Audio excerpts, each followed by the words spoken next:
Ghost Hunter, മലയാളത്തിൽ പറഞ്ഞാൽ പ്രേതവേട്ടക്കാരൻ, അതായിരുന്നു ഗൗരവ് തിവാരി. കൊമേഴ്സ്യൽ പൈലറ്റ് എന്ന മോഹിപ്പിക്കുന്ന ജോലി ഉപേക്ഷിച്ച് പാരാനോർമൽ ഇൻവെസ്റ്റിഗേറ്ററായ ഗൗരവിൻ്റെ ജീവിതത്തിൽ എന്താണ് സംഭവിച്ചത്?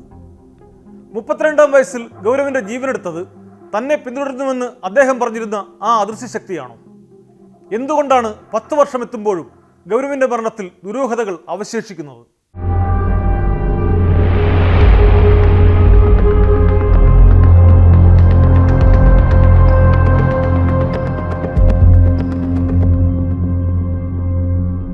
പ്രേതങ്ങളുണ്ടോ, അതോ അത് തികച്ചും അന്ധവിശ്വാസമാണോ? ആ ചോദ്യത്തിന് ഉത്തരം തേടി അലഞ്ഞവർ നിരവധിയുണ്ട്. അതിൽ രാജ്യത്ത് എടുത്തു പറയാവുന്ന പേരാണ് ഡൽഹി സ്വദേശി ഗൗരവ് തിവാരിയുടേത്. പ്രേതസാന്നിധ്യമുണ്ടെന്ന് പ്രചരിച്ച പലയിടത്തും ധൈര്യപൂർവ്വം എത്തിയ ഗൗരവ് നൂറ്റാണ്ടുകളായി നിലനിന്ന അന്ധവിശ്വാസത്തിൻ്റെ പൊള്ളത്തരങ്ങൾ പലവട്ടം തുറന്നു കാട്ടിയിട്ടുണ്ട്. എന്നാൽ ഒടുവിൽ അദ്ദേഹത്തിൻ്റെ മരണവും ഏറെ ദുരൂഹതകൾക്കാണ് വഴിമരുന്നിട്ടത്. ആ മരണത്തിന് പിന്നിൽ അദൃശ്യശക്തികളുടെ സാന്നിധ്യമുണ്ടോ? അങ്ങനെ വിശ്വസിക്കുന്നവർ ഇന്നും നിരവധിയാണ്. എന്താണ് ഗൗരവ് തിവാരിയുടെ ജീവിതത്തിൽ സംഭവിച്ചത്?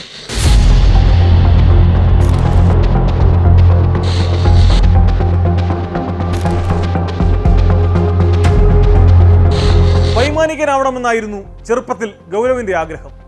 പഠനത്തിൽ സമർത്ഥനായിരുന്ന ഗൗരവ് ഉപരിപഠനത്തിനായി 2003-ൽ വിദേശത്തേക്ക് പോയി. അമേരിക്കയിലെ ഫ്ലോറിഡയിൽ നിന്നാണ് അദ്ദേഹം കൊമേഴ്സ്യൽ പൈലറ്റ് ലൈസൻസ് എടുത്തത്. തുടർന്ന് ഇഷ്ടജോലിയിൽ പ്രവേശിച്ചെങ്കിലും അത് അധികകാലം നീണ്ടു നിന്നില്ല. പ്രേതബാധയുണ്ടെന്ന് പരക്കെ പ്രചരിച്ചിരുന്ന ഒരു വീട്ടിലേക്ക് താമസം മാറിയതോടെയാണ് കരിയറിൽ നിന്നും ഗൗരവ് പിന്തിരിയാൻ തുടങ്ങിയത്. ജോലി വിട്ട ശേഷം പാരാനോർമൽ മേഖലയിൽ പഠനം പൂർത്തിയാക്കി ഇന്ത്യയിൽ തിരിച്ചെത്തിയ ഗൗരവ് 2009-ൽ രാജ്യത്തെ ആദ്യ പാരാനോർമൽ സൊസൈറ്റി രൂപീകരിച്ചു. ഈ വിഷയങ്ങളിൽ ആഴത്തിൽ പഠനം നടത്തിയ ഗൗരവ് ഇന്ത്യയിൽ നിന്നുള്ള സർട്ടിഫൈഡ് പാരാനോർമൽ അന്വേഷകനും പാരാനെക്സസ് പ്രതിനിധിയുമായിരുന്നു.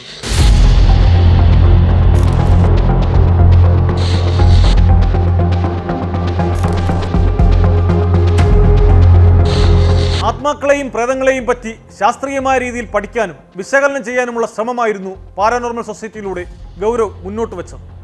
ഡൽഹിയിൽ അതിനായി ഓഫീസും ആരംഭിച്ചു. ദിനംപ്രതി 500-ൽ പരം ഇമെയിലും ഫോൺ കോളുകളുമാണ് ഈ ഓഫീസിൽ ലഭിച്ചുകൊണ്ടിരുന്നത്. ഇതിൽ യുക്തിക്ക് നിരക്കുന്ന പരാതികൾ തെരഞ്ഞെടുത്ത് ഗൗരവും സംഘവും ആ സ്ഥലങ്ങളിലേക്ക് പോകും. ഏറ്റെടുത്ത കേസുകളിൽ 98% മാനസിക പ്രശ്നങ്ങളുമായി ബന്ധപ്പെട്ടതായിരുന്നു. അവയെല്ലാം കൗൺസിലിംഗ് ഉൾപ്പെടെ നൽകി മാറ്റിയെടുക്കാവുന്നതാണെന്നും ഗൗരവ് തന്നെ പറഞ്ഞിട്ടുണ്ട്. എന്നാൽ ബാക്കി 2% കേസുകളിൽ ഒരു അദൃശ്യശക്തിയുടെ സാന്നിധ്യം അദ്ദേഹത്തിന് അനുഭവപ്പെട്ടിരുന്നതായാണ് പറയപ്പെടുന്നത്. ഗൗരവിൻ്റെ ദുരൂഹമരണത്തിലേക്ക് നയിച്ചതും ആ സംഭവങ്ങളായിരിക്കാമെന്നാണ് അദ്ദേഹവുമായി അടുപ്പമുള്ളവർ ഇന്നും വിശ്വസിക്കുന്നത്.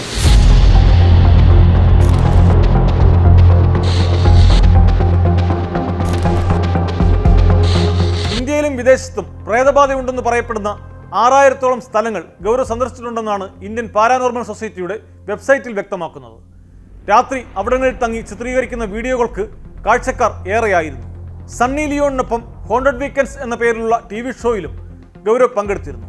ഫൂത്ത് ആയ, ഫിയർ ഫയർസ് തുടങ്ങിയ പരിപാടികൾ ഗൗരവിനെ കൂടുതൽ പ്രശസ്തനാക്കി. 16 ഡിസംബർ, ടാങ്കോ ചാർലി എന്നീ സിനിമകളിലും ഗൗരവ് അഭിനയിച്ചിട്ടുണ്ട്. 2016 ജൂലൈ 7-നാണ് ഡൽഹി ദ്വാരകയിലെ സ്വന്തം ഫ്ളാറ്റിനുള്ളിൽ കുളിമുറിയിൽ ഗൗരവിനെ മരിച്ച നിലയിൽ കണ്ടത്. അതിനും ഏതാനും മാസങ്ങൾക്ക് മുമ്പായിരുന്നു ഗൗരവിൻ്റെ വിവാഹം. ഭാര്യയ്ക്കും മാതാപിതാക്കൾക്കുമൊപ്പമാണ് ഗൗരവ് ഇവിടെ താമസിച്ചിരുന്നത്. കുളിമുറിയിൽ നിന്ന് അസാധാരണ ശബ്ദം കേട്ട് ഓടിച്ചെന്നപ്പോൾ അബോധാവസ്ഥയിൽ കിടക്കുന്ന ഗൗരവിനെ കണ്ടുവെന്നാണ് ഭാര്യ ആര്യ കശ്യപ് പോലീസിന് നൽകിയ മൊഴി. ഗൗരവിൻ്റേത് ആത്മഹത്യയാണെന്ന നിഗമനത്തിൽ ഡൽഹി പോലീസ് ഒടുവിൽ കേസ് ഫയൽ മടക്കി. എന്നാൽ ഇത് ഗൗരവിൻ്റെ ബന്ധുക്കൾ വിശ്വസിക്കുന്നില്ല. ഗൗരവ് ഒരിക്കലും ആത്മഹത്യ ചെയ്യാനിടയില്ലെന്നാണ് വീട്ടുകാരുടെ നിലപാട്. ഹൃദയസ്തംഭനം മൂലമാണ് ഗൗരവ് മരിച്ചതെന്നായിരുന്നു ഡോക്ടർമാർ ആദ്യം കരുതിയത്. എന്നാൽ അത് സാധൂകരിക്കുന്ന തെളിവുകൾ പോസ്റ്റ്മോർട്ടത്തിൽ നിന്ന് ലഭിച്ചില്ല. അടുത്ത സംശയം ആത്മഹത്യയായിരുന്നു. ഗൗരവിൻ്റെ കഴുത്തിൽ കാണപ്പെട്ട കറുത്ത പാടുകൾ ആ സംശയം ബലപ്പെടുത്തി. പോലീസും ആത്മഹത്യ എന്ന നിഗമനം ശരിവെച്ചു. എന്നാൽ ഗൗരവ് എന്തിന് ആത്മഹത്യ ചെയ്തു എന്നടക്കമുള്ള ചോദ്യങ്ങൾ ബാക്കിയാണ്. മരിക്കുന്നതിന് 2 ദിവസം മുമ്പ് ഗൗരവും ഭാര്യാപിതാവും തമ്മിൽ വഴക്കിട്ടിരുന്നു. പ്രേതങ്ങൾക്ക് പിന്നാലെ നടക്കുന്നതിനെ ചൊല്ലിയായിരുന്നു ഇത്.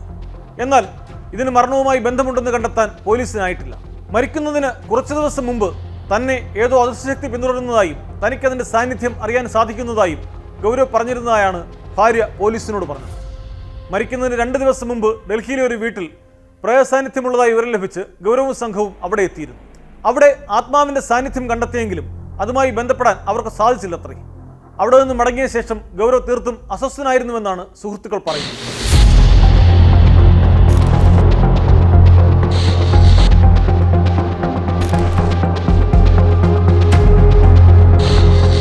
മരണശേഷവും അദ്ദേഹത്തിൻ്റെ ജീവിതം സിനിമകൾക്കും പുസ്തകത്തിനുമൊക്കെ പ്രമേയമായിട്ടുണ്ട്.